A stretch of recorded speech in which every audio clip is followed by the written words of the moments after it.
Pasti kamu sering dengar atau baca berita mengenai pergerakan indeks harga saham gabungan atau IHSG di televisi maupun di kanal berita online kan. Pada saat kondisi pasar sedang bagus, maka berita tersebut akan berisikan bahwa IHSG sedang berada dalam zona hijau atau mengalami kenaikan.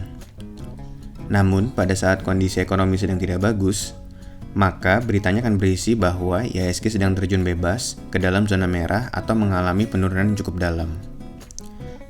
IHSG tersebut adalah indeks yang menunjukkan kondisi pasar saham. Pasar saham sendiri adalah salah satu instrumen investasi yang bisa kamu gunakan sebagai alat kamu berinvestasi. Tapi kamu tahu nggak sih sebetulnya apa yang dimaksud dengan investasi itu? Kemudian gimana investasi tadi bisa memberikan kamu keuntungan? Nah, di video kali ini kita akan membahas lebih detail apa sih sebetulnya dimaksud dengan investasi dan juga jenis-jenis dari investasi yang ada.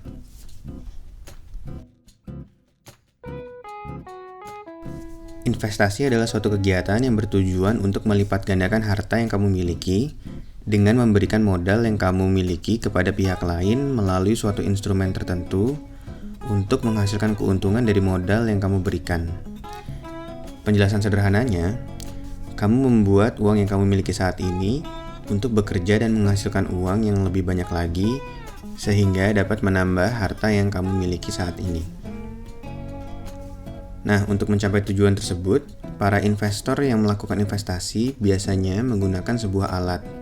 Alat ini dinamakan dengan instrumen investasi. Instrumen investasi adalah suatu produk, baik berupa aset fisik ataupun aset kertas, yang bertujuan untuk memberikan keuntungan dari pemilik modal atau yang biasa disebut dengan investor. Sehingga instrumen investasi inilah yang dapat mempekerjakan uang yang kamu miliki untuk menghasilkan uang yang lebih banyak lagi.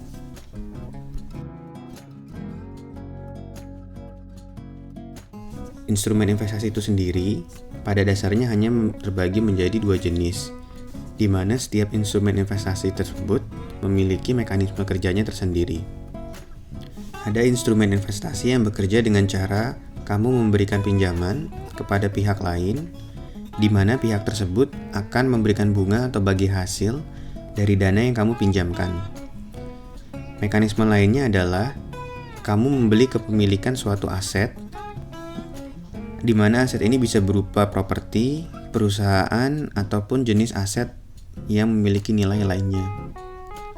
Jika aset tersebut mendapatkan keuntungan atau mengalami kenaikan harga, maka kamu juga akan mendapatkan keuntungan ataupun kenaikan harga tersebut.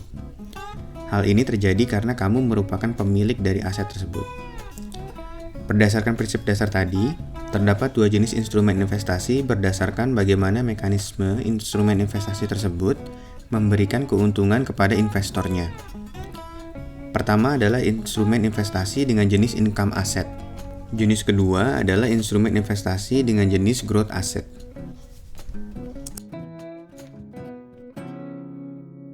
Instrumen investasi dengan jenis income asset adalah sebuah instrumen investasi yang memberikan keuntungan melalui pembayaran bunga atau bagi hasil secara berkala sesuai dengan kesepakatan pada saat pembelian instrumen investasi tersebut.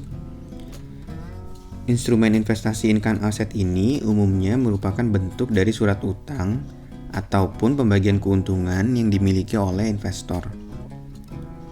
Misalkan kamu membeli surat utang negara berharga 1 juta rupiah dengan tingkat pengembalian bunga 6% per tahun dari pokok pinjaman.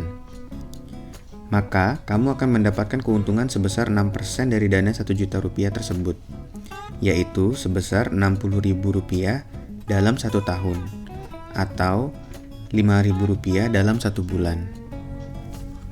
Contoh dari instrumen investasi yang termasuk ke dalam jenis income asset ini adalah surat berharga negara, obligasi korporasi, deposito, dan beberapa jenis instrumen investasi lainnya yang memberikan kamu keuntungan secara berkala selama kamu memiliki instrumen investasi tersebut. Instrumen investasi income asset ini sangat cocok kalau kamu gunakan untuk menambah dana pemasukan yang dapat kamu gunakan untuk kebutuhan sehari-hari atau bahkan untuk menggantikan pemasukan kamu baik jika kamu sedang tidak dapat bekerja ataupun jika kamu sudah memasuki usia pensiun.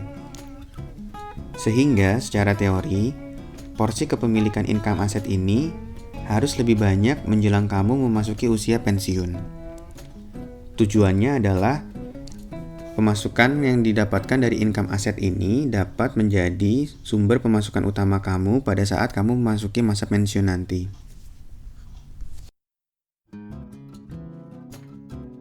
Instrumen investasi lainnya adalah investasi dengan jenis growth asset. Instrumen investasi dengan jenis growth asset adalah sebuah instrumen investasi yang memberikan keuntungan melalui pengembangan nilai dari instrumen investasinya. Jenis instrumen investasi ini umumnya memiliki skema dengan investor membeli kepemilikan sebagian atau seluruh instrumen investasi tersebut. Keuntungan akan didapatkan oleh investor jika ternyata harga dari kepemilikan instrumen ini meningkat. Lalu instrumen tadi dapat merealisasikan keuntungannya dengan menjual sebagian atau seluruh kepemilikan dari instrumen investasi yang dia miliki. Misalkan kamu membeli suatu kepemilikan sebuah perusahaan pada harga Rp1.000.000. Kamu mendapatkan keuntungan investasi dari perusahaan yang kamu miliki setelah perusahaan tadi mengalami kenaikan harga, di mana nilainya menjadi Rp10 juta dalam waktu 5 tahun. Kemudian, kamu menjual seluruh kepemilikan tadi seharga Rp10 juta, sehingga kamu memiliki keuntungan sebesar Rp9 juta jika dibandingkan dengan modal awal yang kamu gunakan untuk membeli perusahaan tersebut di awal. Kenaikan inilah yang memberikan kamu keuntungan, di mana umumnya kenaikan ini disebut sebagai capital gain. Contoh instrumen investasi yang termasuk ke dalam jenis growth asset adalah instrumen saham, reksadana, emas, dan beberapa contoh instrumen investasi lainnya yang mempunyai nilai yang cenderung bergerak naik atau turun. Instrumen growth asset ini akan sangat cocok sekali jika kamu gunakan untuk tujuan investasi dalam jangka waktu yang cukup panjang, karena umumnya nilainya akan semakin tinggi seiring berjalannya waktu. Sehingga pada saat kamu sampai pada waktu tujuan investasi yang kamu tetapkan, kamu akan mendapatkan nilai investasi kamu yang telah berkembang cukup signifikan. Selain itu, instrumen jenis ini umumnya memiliki tingkat kestabilan yang cukup fluktuatif, sehingga dengan menjadikannya alat investasi jangka panjang, dapat meminimalkan fluktuasinya tersebut. Karena dalam jangka panjang, tren dari harga instrumen investasi yang kamu miliki ini akan cenderung naik walaupun terdapat fluktuasi pada kenaikannya.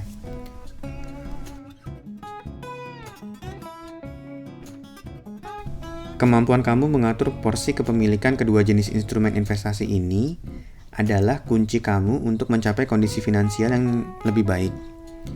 Ada kalanya kamu perlu memiliki porsi growth asset yang lebih besar dibandingkan income asset. Contohnya adalah pada saat kamu ingin mengumpulkan dana yang cukup besar dengan durasi waktu investasi yang cukup panjang.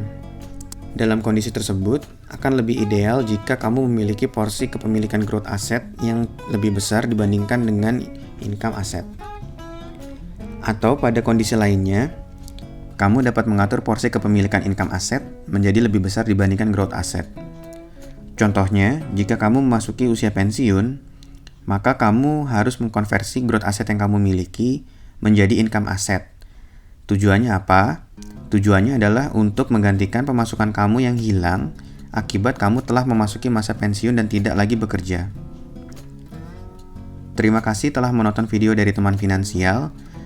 Jangan lupa untuk like video ini, serta subscribe channel Teman Finansial, dan juga follow Instagram Teman Finansial di @temanfinansial. Sampai berjumpa di video lainnya ya teman.